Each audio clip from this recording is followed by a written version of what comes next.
tal, amigos y amigas? Muchas gracias por ese compromiso que usted siempre tiene con la política con P mayúscula. Todos los domingos al ser las 8 de la noche, ya por 14 años. Estamos en nuestra temporada número 14 y el día de hoy vamos a hablar de un tema que a usted, a mí y a todos los costarricenses nos viene preocupando demasiado, que es la de América Latina con el narcoterrorismo, como el lavado de dinero, el negocio de las drogas, está afectando sobre todo a los países democráticos, como el caso de Costa Rica. Recientemente, un buen amigo, José Luis Martínez, uruguayo, nacido en Montevideo, escribió un libro que se llama Democracias bajo fuego, narcoterrorista. Es un más reciente libro. José Luis, aparte de ser periodista, analista internacional, conferencista, es escritor y ha escrito una muy buena cantidad de libros. Los soldados del general, Monseñor Parteni, el arzobispo de Uruguay dividido, tiene otro que se llama Queridos Gallegos, La trama secreta del caso Nicolini, La Cuba disidente y Uruguay 1989, entre otras publicaciones. Pero hoy lo hemos invitado a este reconocido periodista y analista internacional para hablar de su más reciente libro, sobre todo por lo que representa en el momento que estamos viviendo en Costa Rica. Vamos a hablar de democracias bajo fuego. José Luis, agradecerte la gentileza de atendernos y de compartir tu conocimiento y tu experiencia en este escrito y en otros espacios aquí en Noches sin Tregua. Claudio, un placer estar en contacto contigo desde Montevideo, Uruguay.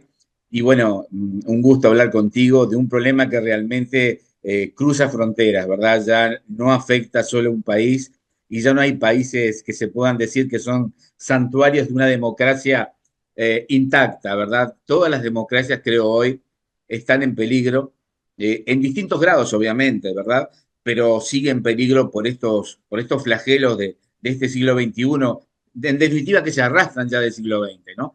Pero que tienen un componente, eh, además del tema del narcotráfico, del narcoterrorismo, del crimen transnacional, el lavado de dinero, como tú decías. Es decir, todas estas cosas forman un conglomerado y un entramado tal que realmente son difíciles de desterrar y además a veces van más rápido que la democracia. Se ayornan mucho mejor que una democracia. Así es, definitivo. Bueno, antes de desarrollar el tema, vamos a ir a un corte comercial y ya regresamos con José Luis Martínez para hablar de este interesante libro.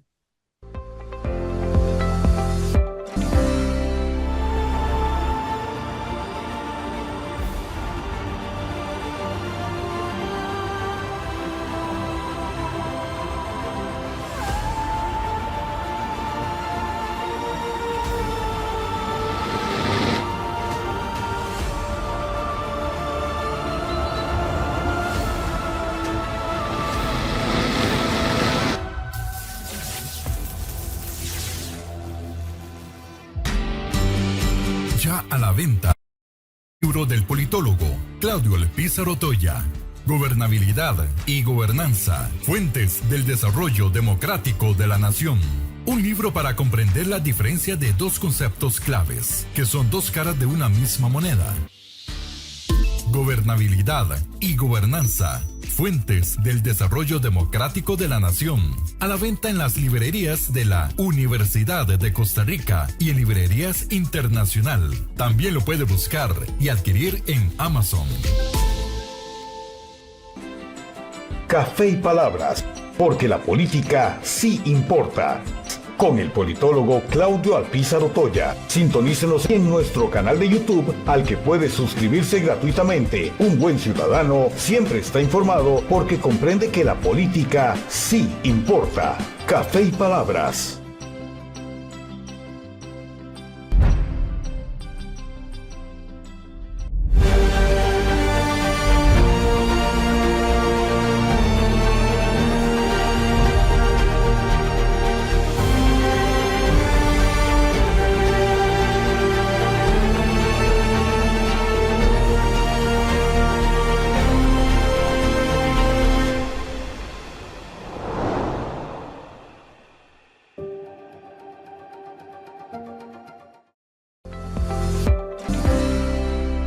Gracias por mantenerse en nuestra sintonía y de inmediato vamos al tema, José Luis Martínez. Te repito, gracias por atendernos desde tu residencia en Montevideo, Uruguay. Un placer. Mira, democracia bajo fuego. Te decía yo fuera de micrófono, fuera de cámaras, que a mí me llamó mucho la atención el libro por lo que venimos viviendo en nuestro país. Y vos me decías una referencia que así como en Uruguay la repiten, aquí en Costa Rica también, que somos las dos democracias más sólidas del continente. Pero ¿de dónde nace?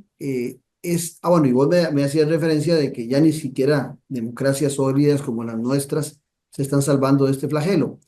Pero tu experiencia a nivel de América Latina y del mundo es muy grande para el desarrollo de este tema. ¿Cuál es la motivación y por qué escribir un libro donde relacionás a las democracias con el narcoterrorismo?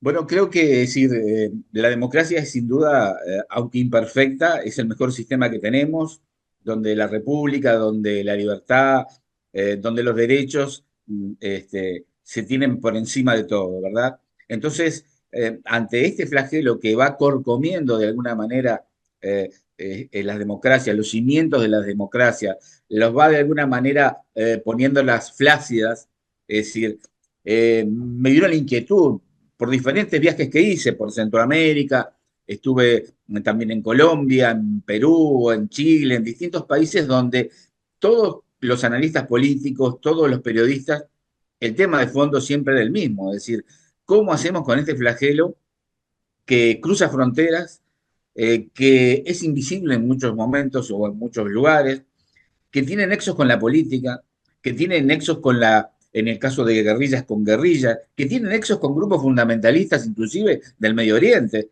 es decir, como sucede aquí en el sur, en la triple frontera, justamente donde se reúne Paraguay, Brasil y Argentina.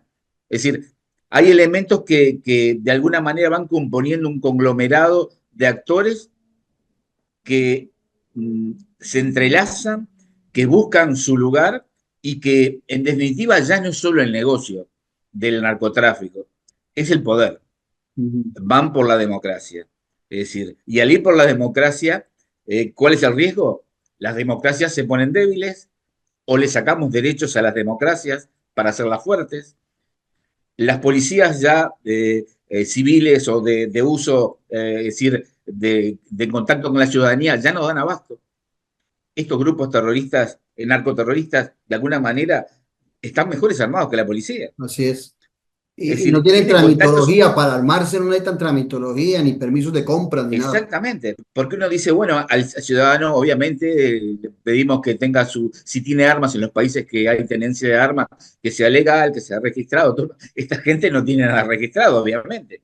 Y además los contactos a través del mundo son increíbles, es decir, estamos viendo que de acá saltan a África, de América Latina saltan a África, llegan hasta Rusia, van hasta los Balcanes, van hasta España y Portugal, o sea, obviamente a Estados Unidos, ¿no? Como primer punto, pero es decir, es tan grande ese mercado y que se convierten en verdaderos holdings ya prácticamente, estas agrupaciones o estos grupos terroristas, narcoterroristas.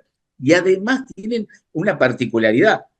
Ellos no tienen problema en aliarse con quien sea y como sea para tener sus fines. Y además usan los mismos canales.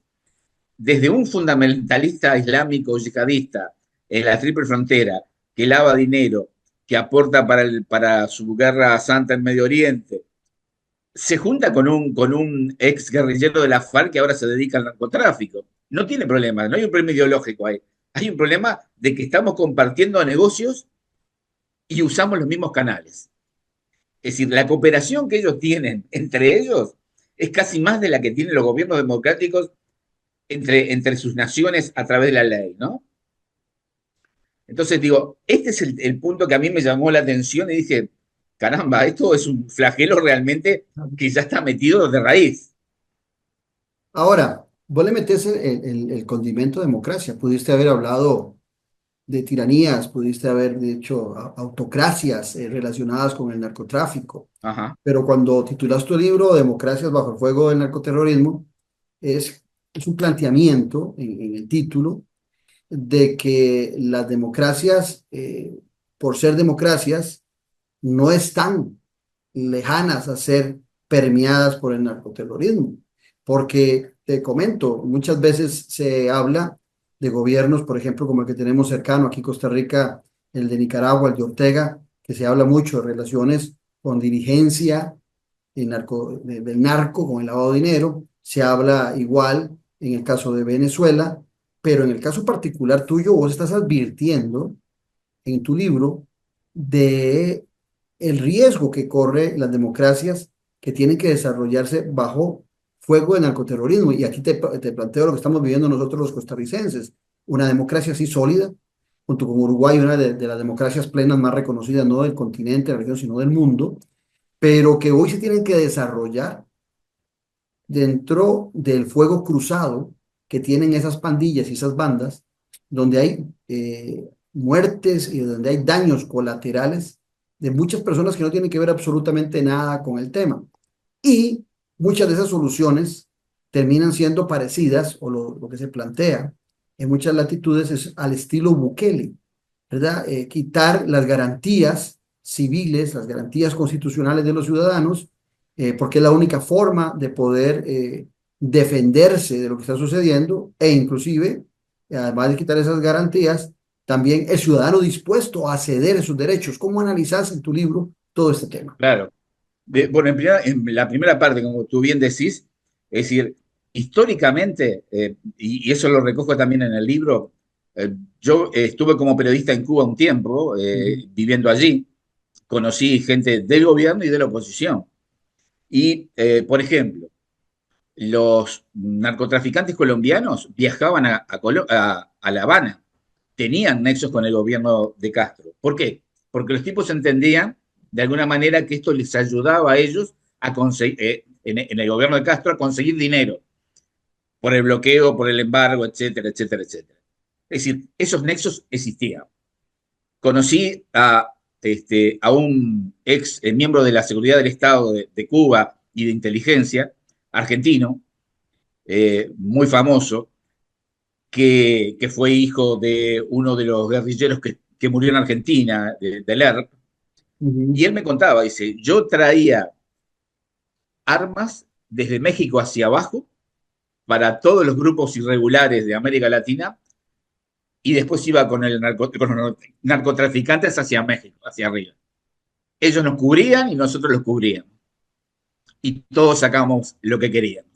Es decir, y obviamente eso pasa en Nicaragua, pasa con el cartel, el cartel de los soles en Venezuela, es decir, donde hay implicancias inclusive de jerarcas militares. Y esto lo enlaza con lo que tú decís. ¿Qué pasa con esa democracia que después puede caer una democracia restringida en derechos como la del presidente Bukele? Bueno, hay momentos, en estos países no. O sea, porque el mismo Estado es el que trabaja y es permeable, pero controla esos negocios que tienen. Ahora, en las democracias comunes, como las nuestras, va penetrando, la gente se harta de la violencia y dice que venga un Bukele, o que venga un tipo fuera del sistema político, o que venga un empresario, pero no un político de carrera, que no haga, o sea, no queremos a nadie. Es decir, que se vayan todos los políticos.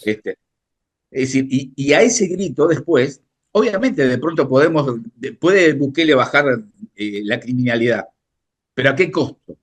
También.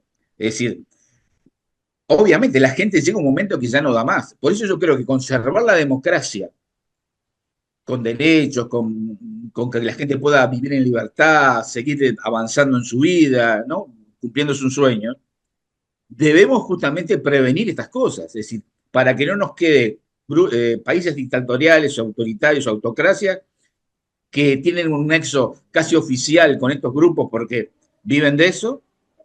Es decir, te hago un paréntesis, por ejemplo, este agente cubano me decía, nosotros falsificábamos yenes con el M-19 porque era más fácil de pasar que los dólares que no podían controlar.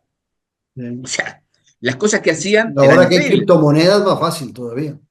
Todavía más fácil. En Argentina agarraron, por ejemplo, gente que estaba con criptomonedas financiando a gente en el Líbano. Es decir, hoy con el tema de la globalización, todavía es más fácil todo esto. Y esta gente que es muy inteligente, no son tontos, ya no son los narcos de camisa floreada, cadenas de oro. Hoy usan Versace y Corbata. Pierre Cardin. Exactamente. Es decir, son tipos muy inteligentes. Es decir, no era como antes que andaban con una pistola de oro atrás del bolsillo y se paseaban por el pueblo. Es decir, hoy la cosa cambió. Entonces esta gente va muy rápido. Y las democracias, producto de justamente de que hay que tener derechos, que hay que tener leyes, no se pueden pasar las cosas por encima y hay que buscar los consensos políticos necesarios, a veces se van retrasando. Y después tenemos otro problema en América Latina, el uso o no de los militares para el combate. ¿Por qué? Bueno, los militares no, son justamente para custodiar las fronteras, lo que venga de una ofensiva extranjera, etcétera, etcétera. Sin embargo, estos grupos narcoterroristas tienen mayor poder de fuego que la policía local. ¿Por qué no usamos los militares? Bueno, porque empieza toda la historia, las democracias en el 70 cayeron por culpa de los militares. Fueron dictadores, etcétera, etcétera, etcétera.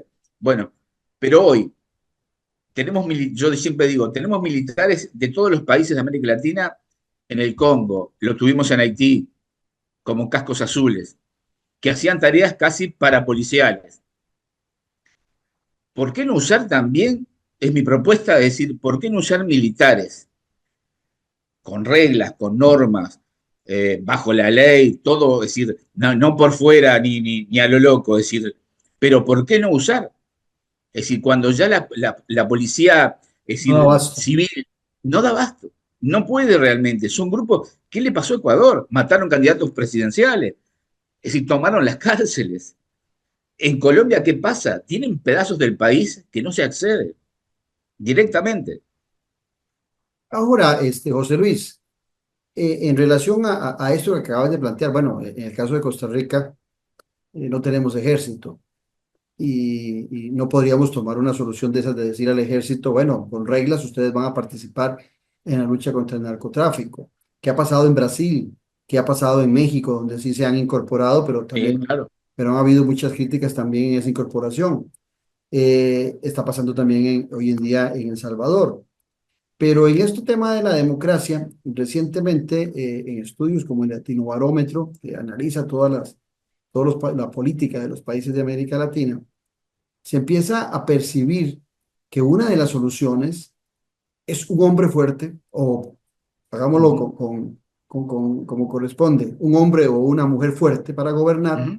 pero esa relación de fuerza también está muy relacionada con darle a esas personas todas las posibilidades de obviar a la Asamblea Legislativa, de obviar a la Corte Suprema de Justicia, de golpear a las fiscalías de la República en aras de justificar la necesidad de que esa persona, que ese gobernante, tenga todo el poder. Esa es la solución que el ciudadano busca, pero de acuerdo a tu libro, de acuerdo a tu experiencia, ¿cómo has encontrado el tema? Porque en muchas ocasiones esos hombres fuertes, a veces hablamos de algunos, están realmente muy relacionados con el narcotráfico, con el lavado de dinero, y más bien no quieren esas facilidades de gobernar, no para solucionar el problema, sino para facilitarle a esos grupos su gestión en el lavado de dinero y en la colocación de la droga. ¿Cómo analizas ese tema? Claro, esos personajes populistas, de alguna manera, en el siglo XXI copiarían lo que era la dictadura cubana en su tiempo, en los 60, los 70, los 80. Es decir, lo que se hacía de una manera férrea, ahora lo hacen con otro glamour, de alguna manera. Es decir, con otro marketing político.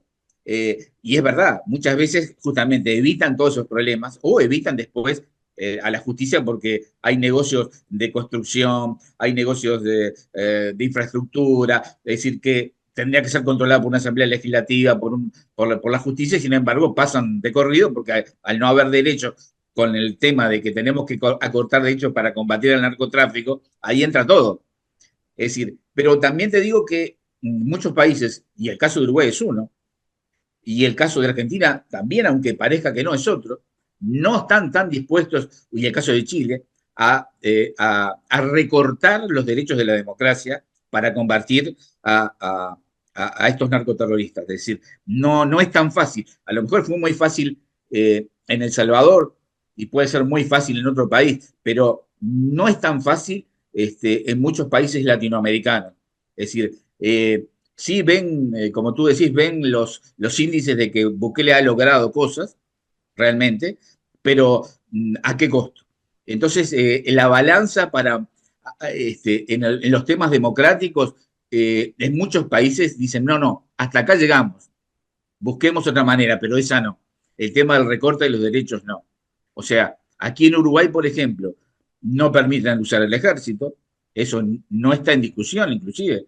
Es decir, ni siquiera ese planteo que te digo yo, cómo usan al ejército si en Haití, los países latinoamericanos, para controles en carretera, controles de las bandas, pero acá no lo usan. Es decir, sin embargo, por ejemplo, en Uruguay aceptaron todos los partidos que 20 kilómetros alrededor de la frontera hacia adentro, en los 20 kilómetros entre el territorio uruguayo y la frontera con Brasil, o la frontera con Argentina, ahí se puede usar el ejército para controles.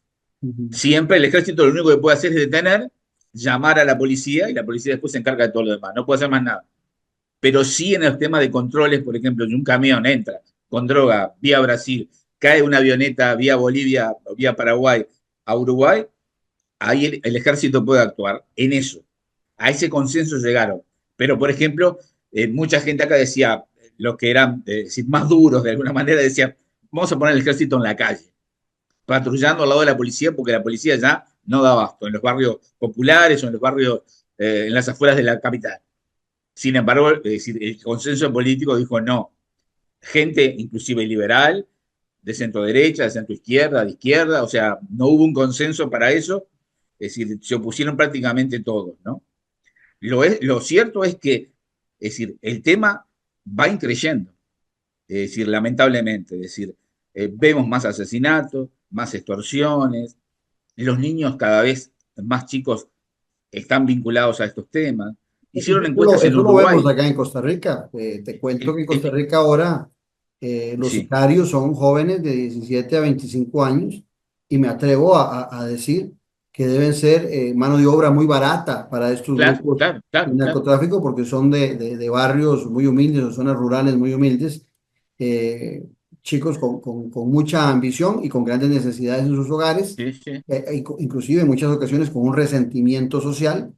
Encontrás vos también en el análisis de tu libro el tema de la pobreza Mm. en crecimiento en América Latina como una tierra fértil para el narcotráfico, a sabiendas de que hay una plutocracia, gente de mucho dinero, metida en política, que también está en el negocio. ¿Cómo encontrar esa doble relación del narco con la plutocracia y el narco con las clases más humildes?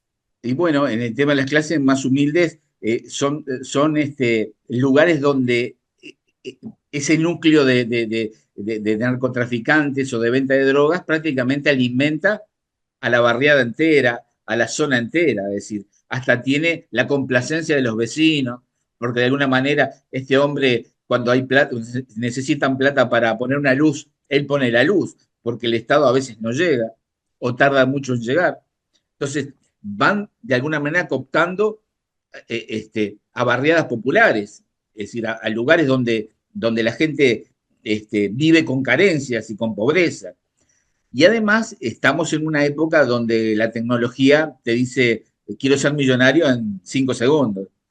Entonces, muchachos jóvenes, antes decían, quería ser futbolista, quería hacer esto, hoy quieren ser un narco. ¿Por qué? Porque tienen mujeres bonitas, se visten bonito, tienen autos bonitos, y yo vivo aquí en este barrio prácticamente miserable. Entonces, es decir, la manera de salir cuando no hay un Estado presente, cuando no hay un Estado que de alguna manera acompañe a toda esa gente, es esa. Y respecto a lo otro, te hablo de las campañas electorales. A eso quería llegar. Muchos candidatos caen en la tentación de decir cómo financio mi campaña electoral. Y es un favorcito. Claro, pero el favorcito ya quedó uno enredado en esa trama. ¿Qué está pasando en Colombia hoy? Es decir, los juicios que hay de gente del gobierno, del presidente para abajo y de la oposición por los vínculos con los grupos narcoterroristas y narcotraficantes, es increíble. Es decir, que uso el avión de este, que uso el avión del otro, a veces engañados, a veces no engañados, es decir, porque también ellos trabajan de esa manera, porque no es, a veces no es la primera línea, pero que está allá abajo dice, sí, no hay problema, es decir, nadie se va a enterar. Y así empiezan los problemas, ¿no? Y después esas democracias quedan condicionadas, porque ese financista que puso dinero va a decir, bueno, no, no, a mí no me tocan después.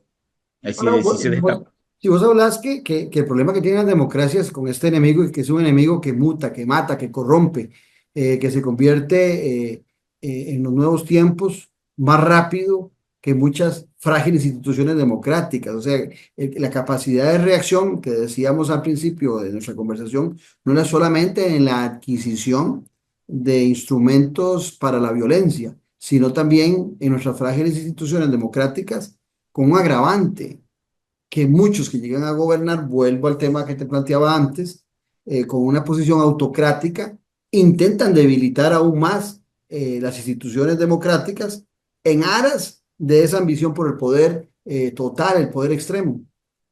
Claro, porque además, si, por un lado, le aseguran al financista que lo hizo de forma ilegal, con dinero que no pasa por los sistemas lógicos donde pasa el dinero y de control, y además él ocupó un cargo de poder importante. Entonces, se benefician mutuamente, es decir, yo te financié y tú me asegurás de alguna manera la impunidad para que yo siga con mis negocios. Y además podemos hacer otros negocios, porque después esa plata que tenemos que blanquear de alguna manera, que poner en el... Bueno, hagamos eh, apartamentos de lujo en tal lugar, en Punta del Este, como pasó acá en Uruguay, que encontraron narcos mexicanos que intentaron introducir dinero para hacer superapartamentos de lujo aquí. Es decir, ellos además tienen estos nexos internacionales y se mueven sin grandes estructuras, cuando una democracia tiene toda una carga burocrática, es decir, de control, de esto, de lo otro, tiene que pasar por la oficina tal cual, que allí no se encajone y que siga de largo. Pasaron 2 meses. Y estos señores toman un avión, agarran un teléfono satelital y ya están haciendo un negocio con otra parte del mundo. Es decir, y no tienen ningún tipo de problema. Es decir, además es increíble, porque narcos submarinos, estaba mirando los narcos submarinos que caen en Galicia y en Portugal, cargados. Después terminan, recorre toda Europa, de Portugal, pasando por toda España, sube por Francia, llega hasta el Báltico, las cargas. ¿Cómo nadie pudo controlar todo eso? Pasaron por 5 o 6 países, cruzaron el Océano Atlántico, pasaron desde América Latina. Es decir, producto de esto, de que la democracia es muy rígida a veces para estos temas. Y eso que estás diciendo de los mares, las fronteras, el negocio del narcotráfico, tal y como lo decías antes, no respeta fronteras. Pero hay mercados que son más atractivos para ese narcotráfico. Sigue siendo Bolivia, Colombia, Perú, América Latina, centros de producción. Sigue siendo Centroamérica el paso corto, el canal seco, por llamarlo de alguna forma, el canal seco para Sí. trasegar esas drogas hacia los Estados Unidos, hacia Europa. O sea, se sigue comportando igual el mercado de que Europa y los Estados Unidos siguen siendo los mercados para ventas más atractivos y la producción sigue siendo el fuerte de nuestra región, o también el consumo interno ha hecho cambiar y ha abierto mercados en nuestros países. Sí, yo creo que el consumo interno, es decir, todos decíamos, nos jactábamos de que en el caso, por ejemplo, te di el caso de Uruguay, no, este es un lugar de paso, no hay problema ninguno acá. Exacto, aquí Bueno, pasa igual, claro, aquí es igual la historia. claro, si lo agarramos, porque es de paso, no es para nosotros. Acá esto no contamina a la sociedad uruguaya. Sin embargo, la sociedad uruguaya tiene el mismo problema que todas las sociedades de América Latina. Ya el consumo, producto de la falta de perspectiva que tiene mucha gente, la pobreza, es decir, el Estado que no llega, los políticos que no convencen a la gente y no las entusiasman con propuestas realmente y con utopías interesantes. Entonces, de alguna manera, eso va acotando a que la gente ya la droga, y además de políticas de liberación de consumo de droga, es decir, que también, decir, no, bueno, es un derecho consumir todo lo demás. Sí, sí, ok. Ahora, el derecho, esto no quiere decir que porque sea libre consumir drogas y haya inclusive hasta el control de esa droga, el narcotráfico ilegalmente no sigue vendiendo igual. O sea, acá sucede con la marihuana, es legal, hay lugares donde se planta, todo fiscalizado por el Estado le cobra impuestos, la venden en las farmacias, en las droguerías, tú vas, compras todo lo demás. Ahora, ese muchacho que compró ahí, cuando se terminó, porque le venden determinada cantidad, va al mercado negro. O Exacto. sea, es lo mismo que la nada, o sea, ¿no? Dijeron, no, esto va a reducir. No, nada, compró esto, el tipo dice, esta la compro legal, no hay ningún problema. Y después sigo comprando ilegal, cuando se me acabó. Sí. Porque para el mes no me va a dar. Y vienen los Entonces problemas, digo, y los problemas de salud. Leí hace algunos días lo que sucede hoy en Países Bajos, donde la gente lo pone como ejemplo de la legalización de la droga, donde gastan más de 5.000 millones de euros al año solo en temas de exacto, prevención y de salud por el consumo de drogas. claro, y eso sumarle la educación. ¿Cómo eso influye en la educación de esos muchachos que empiezan a los 12 años consumiendo droga? ¿Qué desarrollo educativo puede tener ese muchacho cuando va al liceo, a la secundaria, o, drogado prácticamente? Acá ha pasado en Montevideo. ¿Qué puede atender ese muchacho? ¿Qué puede aprender si va con esas consecuencias? Entonces, esto ya no es un problema de que acá se producía y se iba para el exterior. Lo que sí, ya no es solo Estados Unidos, que antes iba todo para allá. Ahora se diversificó. De Uruguay salen contenedores rumbo a Holanda, a Bélgica, a Ujú. Luxemburgo. De Colombia salen narcosubmarinos para España y Portugal. Es decir, va para todos lados ya. Ya no es una cosa que era unidireccional, es decir, iba para Estados Unidos, que hay un gran consumo. Ahora ya prácticamente cruza África y de África cruza Europa. Es decir, las rutas son increíbles y están todos los países de alguna manera permeados por esto. Es decir, y en ese pasaje, estos hombres que son muy inteligentes, ¿qué dijeron? Que consuman también los locales. Así tenemos también más consumidores y Más más mercado. ganancias. Claro. Y además vamos poniendo a esas sociedades en una situación compleja, porque la gente sale con miedo, ya la gente de noche tiene miedo a salir, hay problemas en si uno va a bailar o a un determinado lugar, entonces ya la gente empieza, y cuando en ese clima de inseguridad, el que triunfa son ellos, porque ellos andan en la calle con sus armas, con sus cosas, no tienen miedo a morir, es decir, su negocio es ese, entonces es distinto, es decir, te va cambiando la fisonomía de la ciudad y va de alguna manera educando a esos jóvenes. Con esto haces plata, rápido, haces dinero. Es decir, es fácil, vos llevas esto, te pagan esto y te vas y venís. Es decir, y empieza todo eso, esa escala, que antes obviamente no la teníamos en esa magnitud, ¿no? José Luis, aquí en Costa Rica, el actual presidente en algún momento minimizó el sicariato y las balaceras que se desarrollaban en algunas partes del país, diciendo que se estaban matando entre ellos. Pues de alguna manera decía, trataba de decir que eso era hasta beneficioso, que se mataran entre ellos.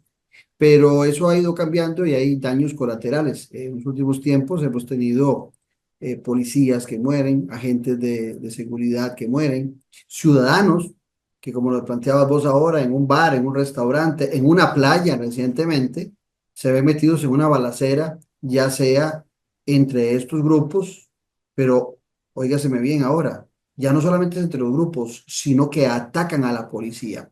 Eso lo hacen, lo analizaste, lo viste en tu escrito, Sí, el hecho de decir, dejémoslos, son muy peligrosos, pero que peleen entre ellos y no se metan con nosotros. eso es un error porque van creciendo. Poco a poco ellos van creciendo y si vos no vas poniendo límites, ellos van tomando parte, ya no de un estado entero, pero sí de partes de la ciudad. Hay partes de la ciudad donde las manejan ellos, donde si vos no entrás con ellos no podés entrar. Y eso está sucediendo en toda América Latina. En Uruguay, que nunca se había visto, han muerto niños. Es decir, Aquí acá, es también, decir, pero aquí también. por eso, y eran cosas yo nací en el 60 y te puedo decir que yo nací en un barrio popular en Montevideo y sin embargo no había este problema. Yo salía, entraba a las 4 3 de la mañana, venía de un lugar, de otro, de un partido de básquetbol, de fútbol, de lo que fuere, y no había este problema. Hoy es un problema. Es decir, hoy la gente se está encerrando cada vez más.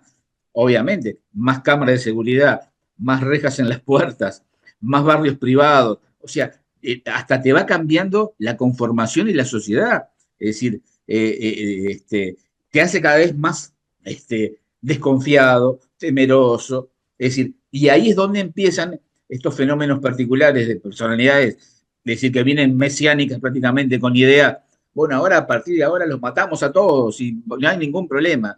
Y en los matamos a todos, la gente aplaude y después no sabemos dónde termina realmente. Es decir, todos esos procesos. Entonces, por eso hay que ser muy cuidadoso, combatirlo sí, pero marcando también las necesidades que tiene la sociedad democrática, es decir, Y, y con consenso, ¿no? ajá, y los temas económicos, algunas actividades se benefician con la circulación de este dinero, pero también la violencia y el miedo afecta a otras actividades, qué sé yo, como el turismo, y por ejemplo, ¿verdad? Otras actividades que son muy rentables se ven afectadas. Pasa eso, es un efecto muy, muy constante, muy, que aparece mucho en todos los casos que estudias, de los que tenés conocimiento. Sí, claro. Por ejemplo, hay hasta campañas, no vaya a tal playa o a tal lugar de México porque ahí hay balacera. Es decir, cuando México era un paraíso de playas, ¿verdad? Y de turismo internacional. Y la gente ahora, bueno, a tal lugar de Colombia, hasta ahí nomás. Es decir, los gobiernos tienen que salir a hacer campañas justamente para que puedan, de alguna manera, captar turistas Sí, porque se le están yendo. se me viene a la mente aquel anuncio que era muy bonito de una de Colombia que decía el miedo de Colombia Hasta quedarte. es quedarse, ¿verdad? Que era un poco mm, Claro, es decir, entonces ya la gente empieza a tomar recaudos, es decir, bueno, pero ¿qué pasa? Si voy para allá, si no voy, es decir, me secuestran, tiran, es decir, eso ya económicamente, obviamente, afecta a cualquier gobierno y a cualquier Estado, ¿no? Y además después, en lo que tú decías, el lavado de dinero, toda esa plata negra empieza a circular por ejemplo, los índices que tiene Colombia de inflación, etcétera, no son malos. ¿Pero por qué no son malos? Porque derrama la plata del narcotráfico, que cae para la sociedad. Es decir, si a Colombia le apretaran todo el tema del narcotráfico, tú estás seguro que pasaría problemas económicos peor que muchos países de Centroamérica. ¿no? Es decir, Y el flujo de dólares empieza a fortalecer monedas claro, en países donde no está la actividad económica justificando una fortaleza de la moneda o de la economía, sino que es una circulación que es en muchas ocasiones muy difíciles de seguirle el rastro a esos dineros. algo lugar que tú decís, pero ¿cómo esto tiene este desarrollo? ¿Dónde está el dinero? Es decir, ¿de dónde salen si no tienen minerales, no tienen producción, no tienen esto, no tienen fábrica? ¿Qué pasa que hay tanto dinero acá? Es decir, y mira, por ejemplo, países árabes ahora. Nosotros tuvimos ahora un hecho de un eh, narcotraficante que es buscado, estuvo en Bolivia, Paraguay, Uruguay, ahora a la mujer la llevaron presa, la van a extraditar a Uruguay, la agarraron en España. Él estaba en un país árabe y tenía todo su andamiaje ahí, porque hay además países, cada vez más, que captan ese dinero negro, lavan ese dinero de alguna manera. Y eso a ellos, obviamente, les conviene y de alguna manera son refugios fiscales para estas organizaciones. Y en eso, y el tema de los bancos, eh, tienen el dinero en los casos que has analizado, no lo tienen los dineros debajo del colchón, no los tienen, No, esos dineros se movilizan en el sistema bancario privado o nacional o estatal de los países. por ejemplo, en Uruguay están investigando hasta los contratos de fútbol. ahora empiezan a comprar cuadros de fútbol. Viene alguien que dice, quiero comprar una sociedad anónima de este cuadro de fútbol. Pero este cuadro está en quinta división, es el peor de... Si nunca ganó nada, son cuatro señores que corren atrás de una pelota y no saben jugar al fútbol. No, no, yo No, quiero no, comprar... no, no es Peñarol ni Nacional. Claro, exactamente.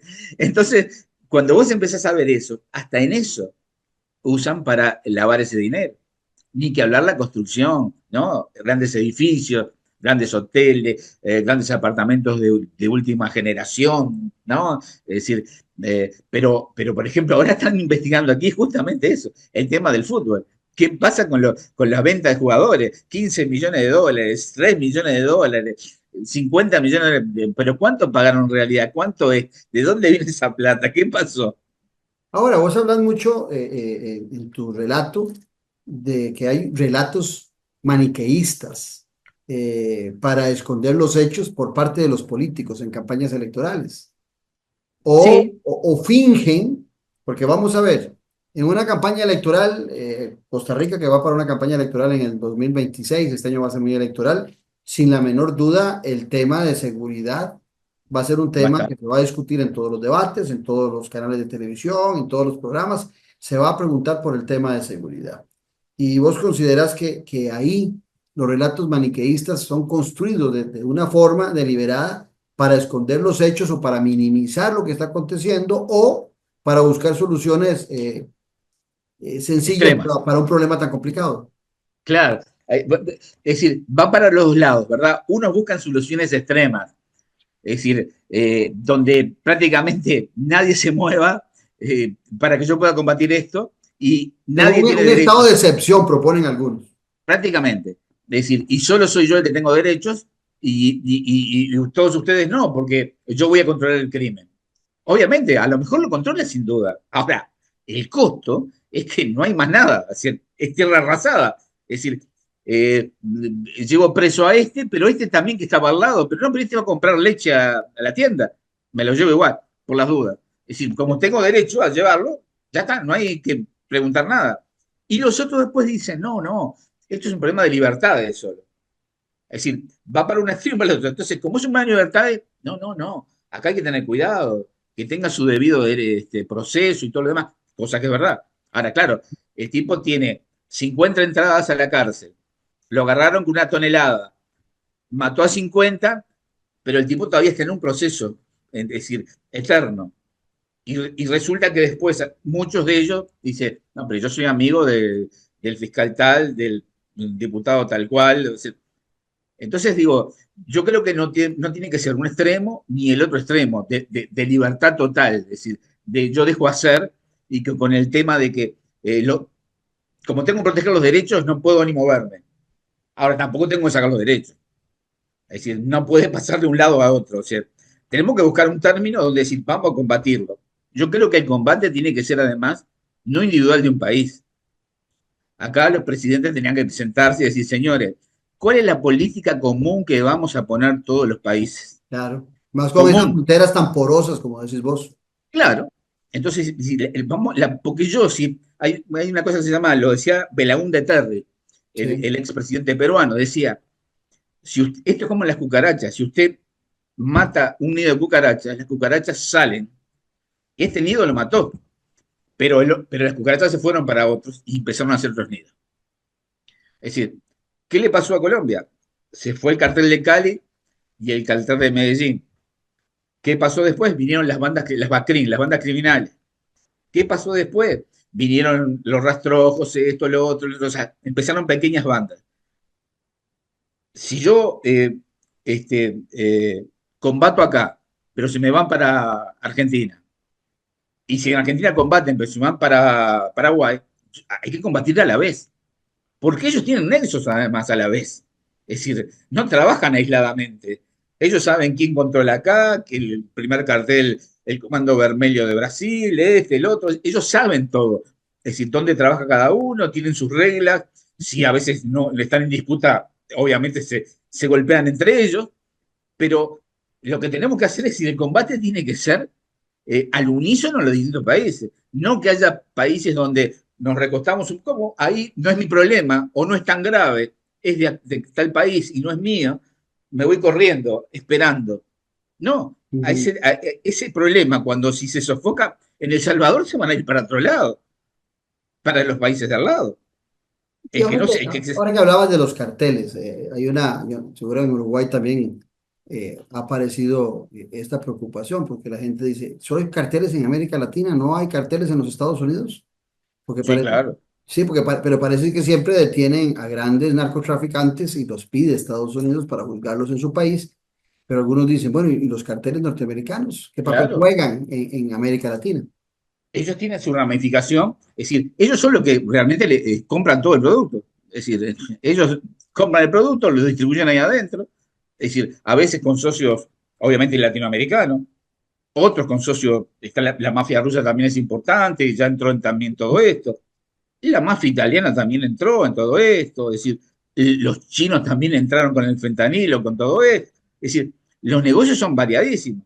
Es decir, eh, la gente de Medio Oriente yihadista también entró con este negocio. Es decir, acá ya esto permea a todo el mundo.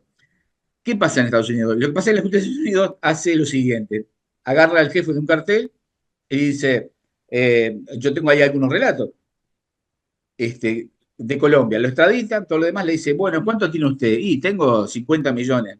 Bueno, me tienen que dar 49. Le damos 6 años, 15 años y después se va libre. Es decir, ellos van a buscar el dinero. Es decir, es el viejo tema del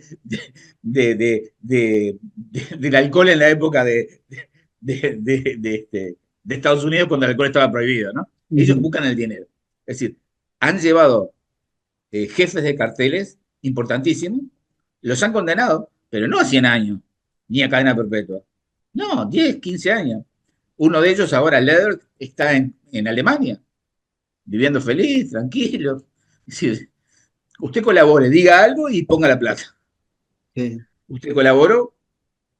Entonces, Ahora, claro, vamos un poco al tema de si has encontrado en tu experiencia y en lo que planteas en tu libro Democracia bajo el fuego narcoterrorista, encuentras soluciones a este flagelo. Porque entre tus cosas decís que es necesario desterrar los relatos populistas, autócratas y de dictadores que se enquistaron y que aún hoy se atrincheran en el poder. O sea, en el poder hay una gran responsabilidad de lo que estamos sí, viviendo sí, en el deterioro de las democracias por esa relación con el narcoterrorismo. sí. Porque yo voy a esto, es decir, ¿por qué Maduro debería dejar Venezuela si se beneficia de todo esto? Es decir, hace millones. Tiene una guardia pretoriana no solo de sus aliados, sino de estas organizaciones que también lo protegen. Pues esas Ujú. organizaciones son socias de alguna manera. ¿Por qué debería esos regímenes populistas o dictatoriales dejar esto? El problema, por eso es lo que digo yo, la democracia es la que está más permeada por todo esto, porque es la que tiene menos defensa, porque tenés que combatirlos sin violar las leyes, pero dando resultados a la Respetando sociedad. derechos humanos. Claro, y dándole soluciones a la sociedad, si no podés, la sociedad tiene que, es decir, no la podés encerrar, es decir, pero es complejo, es decir, ahora, para estos regímenes es fácil, es decir, una dictadura, un régimen populista, autocrático, resuelve.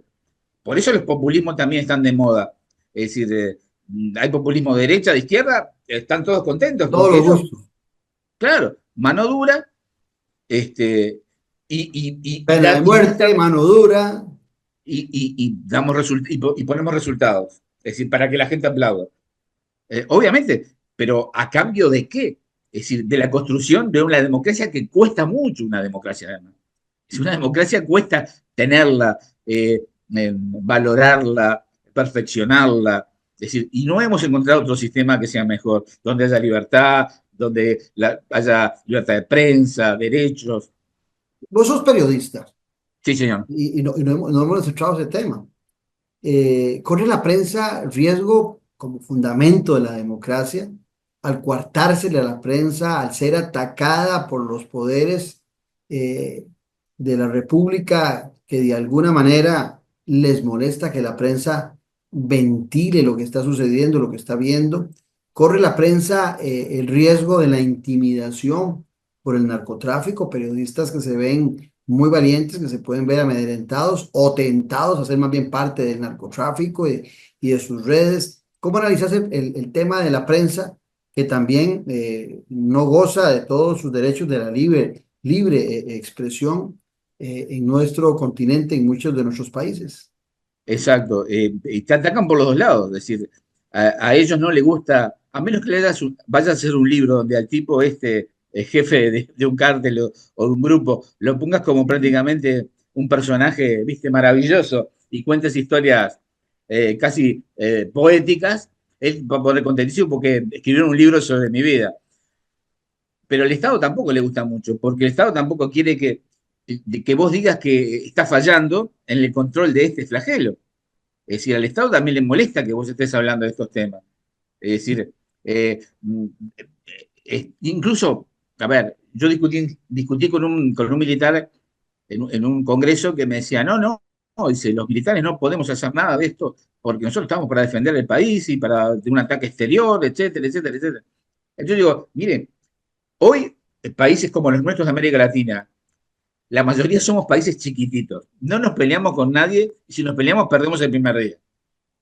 Es decir, tenemos X cantidad de gente que le paga el Estado, que está sentada dentro de un cuartel o que pasea en un jeep el día de fiesta. ¿Por qué no utilizamos dentro de la ley, con rigurosidad, es decir, no sobrepasando los derechos de nada, es decir, dentro de una democracia? Es decir, ¿por qué no utilizamos todo lo que tenemos para tratar de controlar esto? Es decir, yo no digo que sea el policía, el militar salga en la calle igual que un policía y empieza a tirar tiro con una escopeta de repetición. Digo, pero sí que participe o en inteligencia, o es decir, en determinadas cosas, pero que ayude.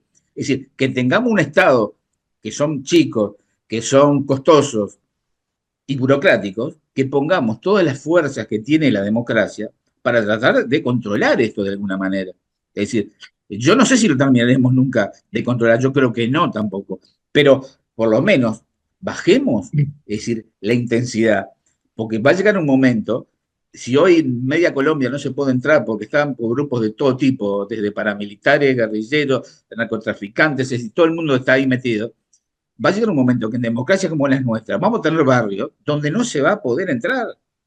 Es decir, y esa gente no va a estudiar, no va a trabajar, no va a salir adelante, es decir, no va a tener salud, es decir, todo eso. En Uruguay, dos países muy similares en población, ustedes un poquito más grandes en territorio, con un poquito menos de población que nosotros, pero muy similares en nuestras vidas pacíficas, muy reconocidos, no solo, te repito, a nivel de América, sino trascendiendo a nivel mundial como dos de las democracias, sino las dos más sólidas del continente.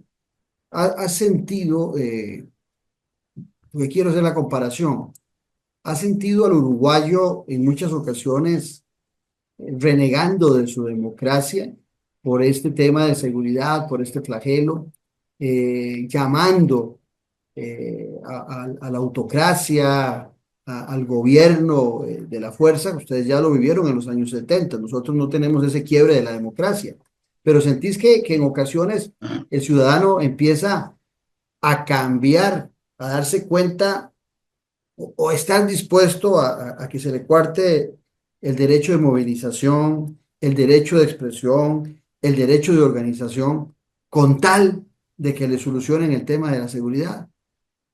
Mira, yo creo que no, que Uruguay no está dispuesto a eso. Inclusive los grupos que estén dispuestos a eso intelectualmente Y o de la clase política. te interrumpo ahí, perdona José, porque pongo el Sí, ejemplo, en El Salvador sí están dispuestos los ciudadanos, pero es que nunca tuvieron una democracia real, nunca claro, la han tenido. claro. Es Y diferente vienen Uruguay a Costa Rica. guerras civiles, tuvieron todo, es decir, todos los problemas que podían tener, problemas económicos, etcétera, etcétera. Ujú. Es decir, conflictos armados. Migración hacia los Estados Unidos en grandes cantidades. Claro, claro. Es decir, yo creo que Uruguay no, eso no, ni siquiera los sectores conservadores uruguayos piensan en eso. Ujú. Claro que sí que piensan que habría que darle un empujoncito más dentro de la legalidad, es decir, pero sin quitar ningún tipo de derecho. es imposible. O sea, nadie lo haría, digo, te quiero decir. La gente no está. Ahora, la gente común en las encuestas, vos ves que el problema número uno es o seguridad o economía, es decir, varía eso, ¿no? Depende, este mes, estos 3 meses, si hubo muchos muertos, es seguridad. Sí, Si no, sube economía, al primer punto, sí. ¿no? Pero va en eso. Cosa que antes no era tan así, ¿entendés? Es decir, era la economía, el empleo, el no sé qué. Hoy la Costo de seguridad la aparece. vida. El costo de la vida, exacto, la inflación. Hoy sí, la seguridad está en todos los índices en los primeros puestos. Si no es el uno, es el dos. Si la gente se da cuenta de eso. Los medios de prensa, por ejemplo, abren prácticamente todos los informativos con policiales, mataron a este en tal barrio, a este de tantos tiros, a este de tal otro, tal otro. Es decir, y la gente, vos ves mirando la tele, la televisión, la gente dice, ¡wow! ¡Qué increíble! ¡Qué feo! ¡Qué está esto! Oh, no sé qué hace barrio, ¿viste? Vos y yo somos demócratas convencidos. No tenemos, Sí, señor. yo tengo que convencerte a vos ni vos a mí. Nadamos contracorriente en estos momentos en muchas latitudes donde la democracia es vilipendiada para mal, en el sentido de que se le empieza a considerar como débil para los grandes problemas de la sociedad. Sí, lamentable. Primero porque hay una grieta, una línea divisoria que cada vez no, es decir, separa al mundo entre unos y otros, entre buenos y malos. Es decir, los grises cada vez son más difíciles, es decir, en el mundo hoy. Es decir, los extremos están ganando fuerza. Ganan a nivel mundial, ganan a nivel de la sociedad. Es decir, la violencia intrafamiliar, vos ves que comparado con años anteriores cada vez va creciendo. Es decir, hay un fenómeno de violencia en la sociedad. Vas a un partido de fútbol y hay problemas, vas a una escuela y hay problemas. Es decir, entonces yo creo que la democracia, lamentablemente, es decir, no tiene buena prensa hoy para muchos sectores. Ahora, es lo único que nos puede hacer convivir en una sociedad, es la democracia, es la libertad.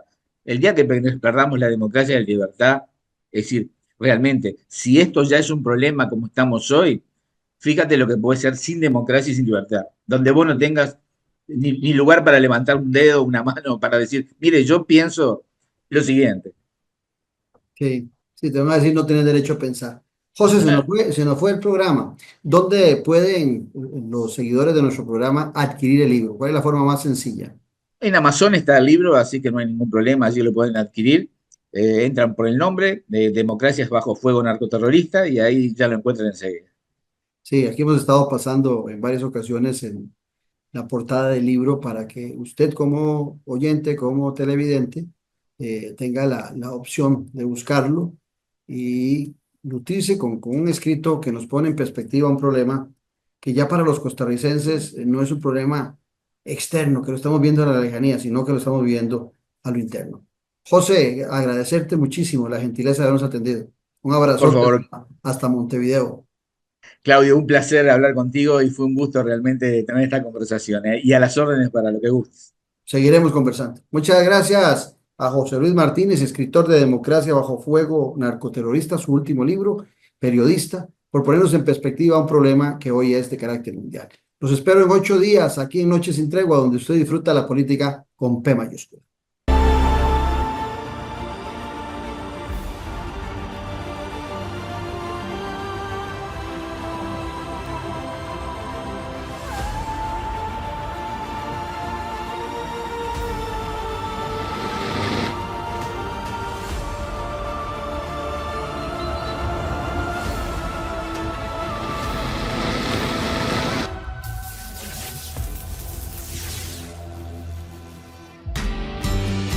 Ya a la venta.